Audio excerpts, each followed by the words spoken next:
रहीम अस्सलाम वालेकुम स्टूडेंट्स, कैसे हैं सब लोग। उम्मीद करता हूँ सब लोग खैरियत से होंगे। Welcome to my YouTube channel Falcon Academy. आज इस वीडियो में आपके साथ शेयर करेंगे इंग्लिश 512 का जीडीपी का सोल्यूशन है जी। इसमें आपको एक क्वेश्चन दिया हुआ है, इसको आपने 150 से लेकर 200 वर्ड्स में आपने बयान करना है। तमाम दोस्तों से गुजारिश है चैनल को सब्सक्राइब कर लिया करें। तो चलते हैं क्वेश्चन की तरफ। क्वेश्चन को आपने अच्छे तरीके से समझना है। अगर आपको क्वेश्चन की अच्छे तरीके से समझ आ गई तो आपके लिए आंसर लिखना इतनी बड़ी बात नहीं है। आंसर को आप अपने वर्ड्स में भी लिख सकते हैं। जीडीपी इतना ज़्यादा बड़ा आंसर नहीं लिखना होता, सिर्फ आप क्वेश्चन को कोशिश किया करें समझने की। तो क्वेश्चन है जी, is it correct to say that every dialect is a language but every language is not a dialect. कि क्या ये कहना सही है कि हर डायलेक्ट जो है वो एक लैंग्वेज होती है, लेकिन जो हर लैंग्वेज है वो एक डायलेक्ट नहीं होती। तो जस्टिफाई विद लॉजिक, आपने इसको लॉजिक के साथ जस्टिफाई करना है। इसको समझने के लिए सबसे पहले आपको पता होना चाहिए कि भाई डायलेक्ट क्या होता है और लैंग्वेज क्या होती है। इन दोनों का आपको जब पता होगा फिर आप इस आंसर को इस क्वेश्चन को आंसर कर सकते हैं। तो इस सबसे पहले हम जानते हैं कि लैंग्वेज क्या होती है। What is language? As we know that a language is a system of communication which consists of a set of sounds and written symbols which are used by the people of a particular country or region for taking or writing। तो ये है जी language की standard definition है। इसको आपने लिख लेना है कि भाई हम जानते हैं कि जो लैंग्वेज होता है ये एक सिस्टम है कम्युनिकेशन का, जिसमें मुख्तलिफ़ किस्म की साउंड्स होती हैं और रिटन सिंबल्स इस्तेमाल होते हैं, और एक पार्टिकुलर रीजन या मुल्क के लोग उसको आपस में बात करने के लिए और लिखने के लिए इस्तेमाल करते हैं। तो इसको लैंग्वेज कहते हैं। ये लैंग्वेज की एक स्टैंडर्ड डेफिनेशन है। अब आपको पता चल गया कि लैंग्वेज क्या है। इसके बाद आपको पता होना चाहिए कि डायलेक्ट क्या होता है। Where is dialect is a regional variety of a language.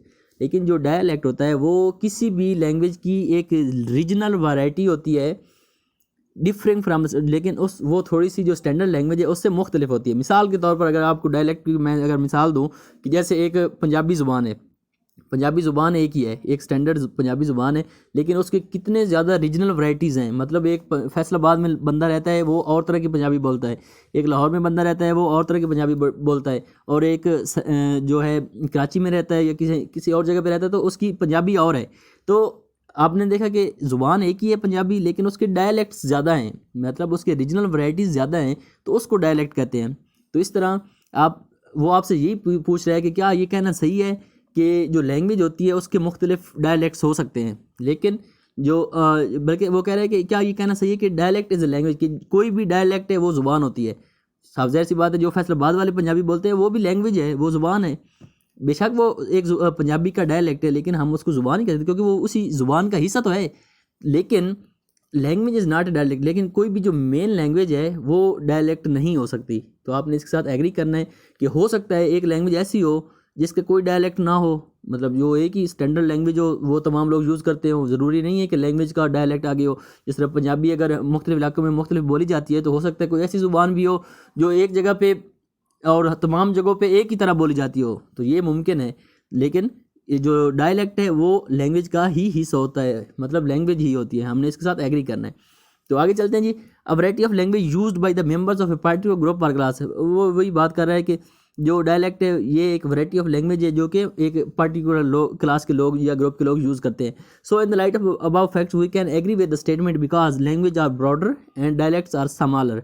तो हम इसके साथ एग्री कर सकते हैं क्योंकि जो लैंग्वेज होती है वो एक ब्रॉडर टर्म होती है और जो डायलेक्ट्स होता है वो स्मॉलर टर्म होती है और मोर स्पेसिफिक होती है और रीजनल बेस्ड होती है। तो जैसे कि मैंने आपको पंजाबी की एग्जांपल दी है उससे आपको पता चल गया होगा। और languages are thoughts of as more formal and clearly defined. और जो एक लैंग्वेज होती है वो एक फॉर्मल लैंग्वेज होती है और वो उसमें जो रूल्स होते हैं वो क्लियरली डिफाइंड होते हैं। लेकिन डायलेक्ट्स जो है वो लूजर फॉर्म होती है, उसमें कोई इतने ज़्यादा रूल्स की फॉलो नहीं किए होते। लैंग्वेज रूल्स जो होते हैं, ग्रामर जो होती है वो इतनी ज़्यादा फॉलो नहीं की होती, बल्कि वो लेस फॉर्मल होती है। तो so we can say that every dialect is part of any language. तो हम इन फैक्ट्स की बिना पर कह सकते हैं कि जो डायलेक्ट है वो उसके लिए ज़रूरी है कि वो किसी न किसी लैंग्वेज का ही हिस्सा होगा, क्योंकि अगर पंजाबी ज़ुबान होगी तो उसके आगे डिफरेंट डायलेक्ट्स बनेंगे ना। तो ये ज़रूरी है डायलेक्ट का कि वो लैंग्वेज ही होगा क्योंकि वो लैंग्वेज का पार्ट होगा। But it is not necessary that every language has its dialects. लेकिन ये ज़रूरी नहीं है कि हर लैंग्वेज के डायलेक्ट्स हों। हो सकता है एक लैंग्वेज पूरी दुनिया में एक जैसी बोली जाती हो, उसका कोई डायलेक्ट ना हो, उसका रीजनल वैरायटी कोई ना हो। तो हमने इसके साथ एग्री करना है। अगर आप डिसएग्री भी कर सकते हैं, ये आपकी अपनी चॉइस है। अगर आप इसके साथ डिसएग्री करेंगे तो फिर आपने और तरीके से आंसर लिखना है। लेकिन आपको क्वेश्चन की समझ आनी चाहिए कि लैंग्वेज क्या होता है, डायलेक्ट क्या होता है, और फिर आपने इसके साथ आपने सवाल को समझना है कि क्या ये कहना सही है कि हर जो डायलेक्ट होता है वो लैंग्वेज होता है, लेकिन जो हर लैंग्वेज होती है वो ज़रूरी नहीं है कि वो डायलेक्ट हो। तो आपने इसके साथ एग्री करना है या डिसएग्री करना है, आपका जो मर्जी चाहे आप कर सकते हैं, ज़रूरी नहीं है कि आप इसके साथ एग्री करें।